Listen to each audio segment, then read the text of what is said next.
Cette semaine, dans Code 24, nous vous emmenons au cœur de l'opération Barkhane, l'opération de lutte contre le terrorisme en Afrique menée par l'armée française. Lancée il y a un peu plus d'un an, elle remplace l'opération Serval. 3000 soldats français sont ainsi déployés sur 5 pays du Sahara et du Sahel. Leur objectif, réduire et neutraliser les groupes armés terroristes qui déstabilisent la région, comme le Nord Mali. Une équipe de France 24 a suivi l'opération Kunama 4, menée conjointement par les forces françaises et nigériennes dans la zone dite des 3 frontières, Libye, Algérie et Niger. Le climat est très rude, la zone à couvrir est gigantesque et inhospitalière. Le travail des soldats s'apparente davantage à une traque ou un jeu du chat et de la souris qu'à une guerre classique. Dans cette opération, la meilleure arme est la patience. Un reportage signé Julie Dungeloff et Luc Brown. Dernière vérification de sécurité pour les 88 parachutistes du 8e RPIMA. Dans quelques minutes, ils décolleront de la base française d'Njamena au Tchad, direction l'extrême nord du Niger.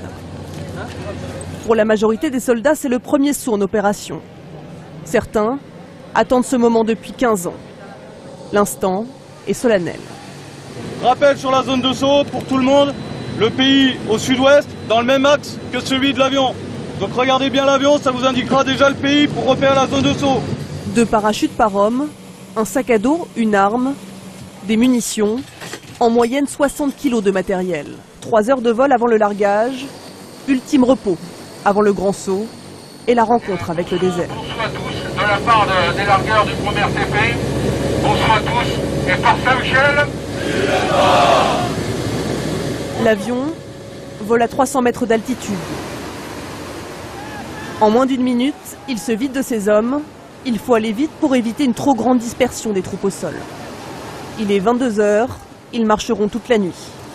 Objectif, la passe de Salvador, couloir de transit entre la Libye et le Niger. Vieille artère logistique des groupes nomades et aujourd'hui des djihadistes, des trafiquants de drogue et d'armes. À Madama, la base française au Niger, les troupes au sol s'apprêtent à rejoindre leurs camarades, largués dans la nuit. 40 véhicules, 200 hommes. Dernier briefing avant le départ. Pour faire quelque chose qui sort de la norme, pour faire une mission opérationnelle réelle. Alors prenez votre pied, il y a des moments où ça va être dur, on va ramasser. Mais c'est ça la mission. Un défi logistique. 30 000 litres d'eau pour supporter les 50 degrés quotidiens. Carburant, rations alimentaires, munitions. De quoi tenir en parfaite autonomie pendant 12 jours. Tout au long de la route, les forces armées nigériennes, ou les FAN, accompagneront les Français. L'armée est formée, nos camarades FAN sont présents là. On n'attend plus que le jour se lève. D'ici une dizaine de minutes, le jour sera levé et on pourra s'ébranler.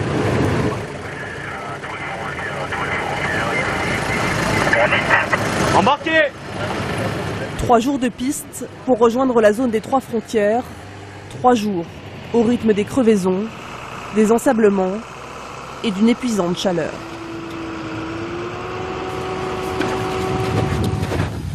Nous retrouvons les parachutistes en pleine opération de reconnaissance. Le saut n'est déjà qu'un souvenir. La patrouille a débuté dès l'aube. Impossible d'effectuer des efforts physiques intenses entre 11 h et 15 h. Mission, reconnaître les pistes utilisées par les groupes armés terroristes, les GAT, en langage militaire. Ces coordonnées sont ma position GPS actuelle, d'où je fais une photo sur la vallée côté frontière algérienne, face au nord, nord-est, reçu par les. Le champ de bataille des Français s'étend sur 5000 km². Le capitaine Guéric a 90 hommes sous son commandement, séparés en 3 groupes. Chacun espacé de 15 km. Leur rôle, surveiller pour détecter les mouvements adverses.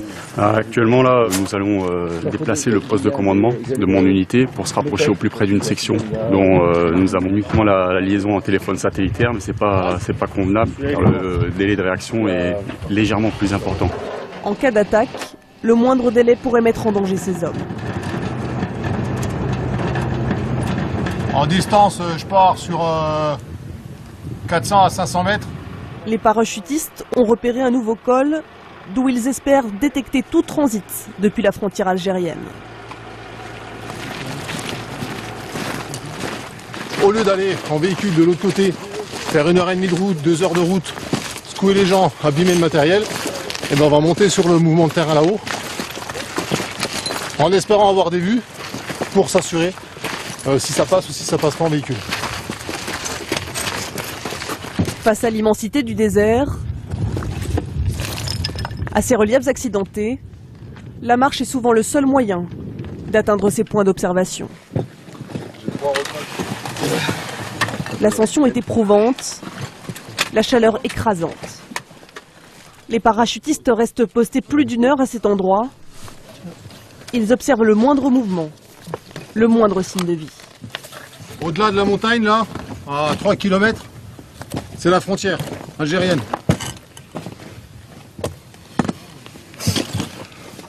Nous, ce qui nous intéresse, c'est l'observation dans ce V en direction des 2 mouvements de terrain en forme de pyramide. Traquer les groupes armés terroristes s'apparente davantage à une chasse qu'à une guerre. L'ennemi est invisible et peut pourtant surgir à tout moment. Rien de concluant. Mais bon, faut toujours s'en assurer. Hein. S'il n'y a personne, c'est que la mission est remplie. Leur présence remarquée depuis novembre dernier aura peut-être permis de décourager quelques trafics. Retour au PC tactique, c'est de là que tout est piloté. On y retrouve le colonel Tassel qui dirige l'ensemble des opérations. Donc l'objectif pour nous, c'est de pouvoir observer au plus loin et sur le maximum d'endroits, de manière à pouvoir intervenir avec nos moyens, soit de les faire tomber dans la nasse, soit de les chasser ensuite après. On est un peu comme des chasseurs à l'affût, là on attend que quelqu'un passe pour pouvoir lui fondre dessus. Le lendemain, les opérations reprennent. Français et Nigériens préparent leur patrouille conjointe. Les Nigériens ont la connaissance du terrain, les Français, la logistique et la puissance de feu. Au bout de quelques kilomètres, première halte. Les pisteurs nigériens ont décelé quelque chose. Il y a un peu de nourriture, il y a des restes de vêtements et puis des emballages sur lesquels était empaqueté de la drogue. Et ce sont des restes laissés par des éléments terroristes qui ont séjourné ici. Voilà, donc ce qui montre bien que dans cette zone, ça transite pas mal. Un peu partout dans le désert, les groupes armés terroristes utilisent des caches pour se ravitailler en carburant, en vivres, en munitions. Le moindre indice compte. Un peu plus loin, des traces de véhicules. C'est frais ça? Des traces de 4x4, donc on les estime aussi à peu près une semaine, à peu près 4x4. En un coup d'œil, le capitaine Mohamed est capable de déterminer le type de véhicule, sa direction et la date du passage. Ces hommes du désert lisent le terrain, comme aucun occidental.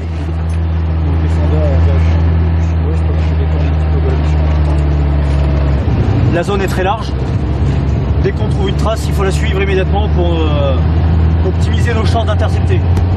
Les traces mènent à 7 masses rocheuses, un terrain plat sur lequel les pick-up des trafiquants peuvent évoluer à pleine vitesse et s'abriter en toute discrétion. Donc on est vraiment dans une station-service ici. Là c'est clairement une zone refuge dans laquelle ils passent la nuit. On voit bien toutes les cavités, toutes les grottes qui leur permet d'avoir protection et un peu d'abri pour la nuit. Voilà, il y a 2 fûts là. Vous les voyez? On voit également des traces de véhicules qui montrent bien que c'est une zone de bivouac ici. Les Nigériens partent devant, les Français restent en appui et sécurisent le terrain.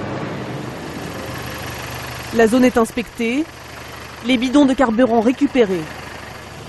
Il ne faut pas qu'ils puissent servir à nouveau. Tant qu'on est présent, il y a moins de flux qui passent. Ils sont obligés de contourner, de prendre plus de risques, de passer dans d'autres zones qui sont plus dangereuses, qu'ils ne connaissent moins. Voilà, donc l'effet recherché qui est bien de perturber est bien atteint. Retour au PC tactique, aucune interception, mais de nouvelles preuves que les groupes armés terroristes restent actifs dans la région. Donc, et fraîche, donc ça circule bien. Le calme est de courte durée. 2 heures après, les éléments de reconnaissance répartis sur la zone ont repéré de nouveaux pick-up. nouvelle situation. Un convoi, 3 pick-up a été décelé 3 km nord-ouest, kilo 14. Donc une nouvelle mission pour nous, intercepter ce convoi. Avant toute action, priorité à l'identification. Identifier puis intercepter, il faut aller vite, répartir les hommes sur le terrain. La zone est vaste, les mouvements de terrain nombreux, l'ennemi furtif. Il ne faut pas risquer de le perdre de vue. Noir.